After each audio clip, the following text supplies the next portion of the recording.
아프리카에 사랑을 뿌린 의사 알베르트 슈바이처. 와, 안녕 보니. 내 편지와 사진은 잘 받았단다. 노벨 평화상을 받은 덕분에 내가 제법 유명해졌구나. 먼 미국의 꼬마 아가씨에게 축하 편지를 받고 말이다. 요즘 가장 기쁜 일은 노벨 평화상의 상금으로 아프리카의 한센병 환자를 위한 병원을 짓게 된 거란다. 병원이 부족해서 치료를 받지 못하는 원주민이 많았거든. 또 원주민들의 어려운 형편이 널리 알려지면서 세계 곳곳에서 도움의 손길을 보내오고 있단다. 참으로 감사하고 다행한 일이지. 언제부터 어려운 사람을 도울 생각을 했냐고 물었지. 오랜만에 어렸을 때의 기억이 떠오르는구나. 초등학교 때 한 친구와 힘겨루기를 한 적이 있었단다. 나보다 키와 몸집이 큰 친구를 힘껏 밀어서 쓰러뜨렸지. 그러자 그 친구가 씩씩거리며 소리치더구나.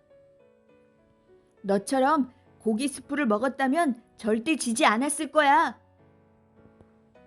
그 순간 나는 얼굴이 빨개지며 고개를 들 수 없었단다.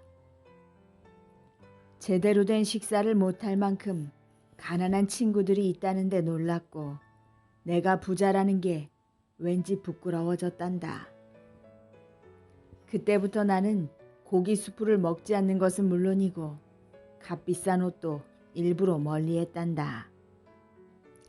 그즘 아버지와 함께 공원으로 산책을 자주 다녔어. 공원 가운데는 천 조각만 겨우 들은 흑인 동상이 있었지. 아버지는 그 동상을 보며 아프리카 이야기를 들려주었단다. 아프리카의 흑인들은 나라에 힘이 없어 노예로 팔리고 몹시 가난해서 늘 굶주림에 시달린다고 들었다. 어린 내 눈에도 동상의 얼굴이 무척 슬퍼 보였단다. 언젠간 힘없고 가난한 사람들을 돕고 싶다고 생각했지. 그런 기억들이 나를 아프리카로 이끈 것 같구나. 오늘은 내 축하 편지 덕분에 더욱 힘이 났단다. 고맙다. 1953년 1월 13일 량바레네에서 슈바이처가. 내 편지를 받고 기뻤다니 다행이구나. 나처럼 아프리카에서 봉사하는 의사가 되고 싶다고. 문득 의사가 되려고 마음먹었을 때가 생각나는구나. 나는 대학을 졸업한 뒤에 신학을 가르치는 교수이자 오르간 연주자로 일했단다. 어느 날 한 잡지를 보는데 아프리카 소식이 눈에 들어오더구나. 가난하고 병든 원주민들의 안타까운 이야기였지. 특히 의사가 부족해서 큰 어려움을 겪고 있다는 거야. 그 순간 사람들을 돕고 싶은 마음이 강하게 들었단다. 그래, 의사가 되어 아프리카에 가자. 나는 한달음에 대학 총장님을 찾아갔단다. 교수직을 그만두고 의학을 공부하겠다고 말했지. 총장님은 깜짝 놀라며 나를 말렸단다. 30이라는 적지 않은 나이에 교수가 다시 대학생이 되겠다니 믿기지 않고 황당하기도 했을 거야. 가족과 친구들도 하나같이 내 생각에 반대했단다. 왜 안정된 삶을 버리고 아프리카에서 고생하느냐고 말이야. 하지만 누구도 내 굳은 의지를 꺾지는 못했단다. 7년 동안 열심히 공부해서 마침내 의사가 되었지. 너는 아직 어리니 나보다 일찍 의사의 꿈을 이루겠구나. 1953년 6월 24일 행운을 빌며 슈바이처가. 보니 내 편지를 다시 받으니 정말 기쁘구나. 아프리카에 처음 왔을 때 이야기를 해달라고. 이곳 랑바레네에 도착했을 때가 1913년 봄이었단다. 아프리카는 숲이 우거져 참 아름답더구나. 하지만 아프리카 생활은 결코 아름답지 않았지. 이글이글 내리쬐는 햇볕에 숨이 턱턱 막히고 온갖 벌레가 들러붙어 온몸이 가려웠단다. 자기 배 아파 보이네. 처음엔 진료할 곳이 없어서 닭장에서 환자를 보았단다. 깨끗한 물이 부족해 흙탕물을 마시고 배탈이 난 사람, 벌레에 물리거나 피부병에 시달리는 사람, 몸이 아픈 원주민들이 꼬리에 꼬리를 물고 찾아왔지. 가을 무렵 여러 선교사들의 도움으로 병원이 완성되었지. 하지만 원주민과 말이 통하지 않는 문제가 여전히 남았단다. 랑바레네에 사는 부족만 해도 10개가 넘고 모두 말이 달랐었거든.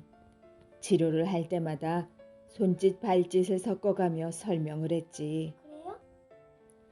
상처에 바르는 연고를 먹는 약으로 착각할까봐 직접 내 손등에 여러 번 바르며 시범을 보여주기도 했단다. 나중에 들어온 요제프가 나처럼 프랑스어를 조금 할 줄 알아서 나와 환자들 사이에 말을 옮겨주었지. 벌써 40여 년이 지났는데 어제 일처럼 생생하단다. 보니 덕분에 좋은 추억을 떠올릴 수 있었구나. 1954년 7월 1일 추억에 잠긴 날에 슈바이처가. 지난번 이야기가 재미있었다니 흐뭇하구나. 오늘은 기억에 남는 환자 이야기를 해주마. 한 군인이 치료하러 올 때마다 함께 오는 청년이 있었지. 그런데 매번 군인을 기다리며 정신없이 졸더구나. 의심 가는 병이 있어서 청년의 피를 검사해 보았단다.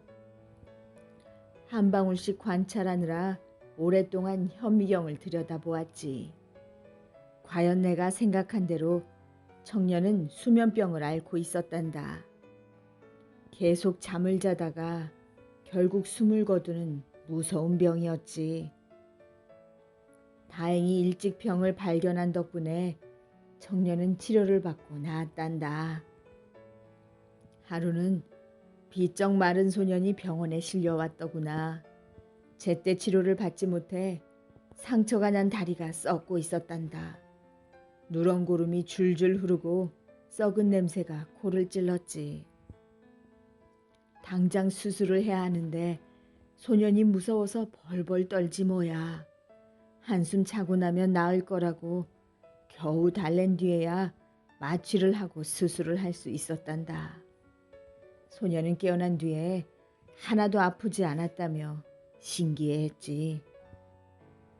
그 뒤로 원주민들이 나를 오강가라고 부르기 시작했단다.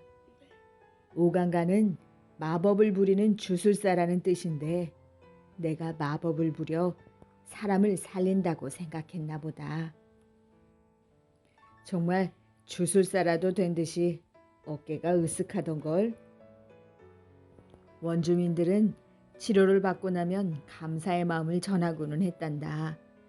집안 대대로 내려오는 물소불을 가져다 주는가 하면 나무를 직접 손질해 가구를 만들어 오기도 했단다. 또 곡식이나 과일, 달걀을 한 보따리씩 놓고 가기도 했지. 병원 진료비는 공짜였는데도 말이야. 가난한 원주민들에게 정말 귀한 물건들이었을 텐데 어떻게 함부로 쓸 수 있었겠니? 모두 병원에서 쓰는 약과 물품을 사는 데 썼지. 나는 환자가 건강해진 모습을 보는 것으로 충분하단다. 너도 꼭 의사가 되어서 나와 같은 보람을 느껴보렴. 1954년 11월 18일 감사한 마음을 담아 슈바이처가. 거의 1년 만에 내 편지를 받고 무척 반가웠단다. 힘든 적은 없었느냐고 묻는 걸 보니 그새 많이 자랐구나. 제1차 세계대전이 일어났을 때를 잊을 수 없지. 내 나라 독일이 프랑스와 적이 되어 싸웠거든. 프랑스가 다스리던 랑바렌에 있던 나는 독일인이라는 이유로 프랑스의 포로 수용소에 끌려갔단다. 그곳에서도 쉬지 않고 부상병들을 치료하면서 늘 랑바렌의 원주민과 병원을 걱정했지. 전쟁이 끝나자마자 아프리카에 돌아갈 비용을 마련하기 시작했어. 책을 펴내고 강연을 한 한편 아프리카가 처한 어려움을 알렸지. 드디어 7년 만에 랑바렌의 땅을 다시 밟을 수 있었단다. 병원은 돌보는 사람이 없어서 다 쓰러져 가고 있었단다. 속상한 마음에 눈물이 핑 돌더구나. 오강가, 오강가, 힘을 합쳐 다시 병원을 세워요. 내게 치료를 받았던 원주민들이 나를 위로하며 힘을 주었단다. 그 뒤에 세계 여러 나라 사람들이 힘을 보태줘서 3년 만에 새로운 병원을 완성할 수 있었지. 게다가 의사와 간호사들이 각지에서 찾아와 도와주었단다. 이제 환자들이 깨끗한 곳에서 치료받으니 더 바랄 게 없구나. 그저 눈 감는 날까지 이곳에서 환자를 돌보고 싶구나. 본이도 어려운 사람을 돕는 따뜻한 의사가 되려무나. 1955년 11월 22일 행복한 슈바이처가. 하늘에 계신 슈바이처 할아버지께 처음 편지를 보낸 게 벌써 20년 전이네요. 할아버지와 편지를 주고받으며 꿈을 키웠는데 돌아가셨다는 소식을 듣고 얼마나 울었는지 몰라요. 지금은 랑바렌에 와서 할아버지의 뒤를 잇고 있어요. 의사가 되겠다는 약속을 지켰으니 칭찬해 주실 거죠? 가끔 힘들지만 할아버지를 떠올리며 힘을 내고 있어요. 저뿐만이 아니라 수많은 의사가 할아버지의 뜻을 이어받아 병원이 없는 곳에 가서 환자들을 치료하고 있답니다. 할아버지가 뿌린 사랑의 씨앗이 꽃 피우는 걸 지켜봐 주세요. 1972년 10월 2일 할아버지를 그리워하는 본이 올림.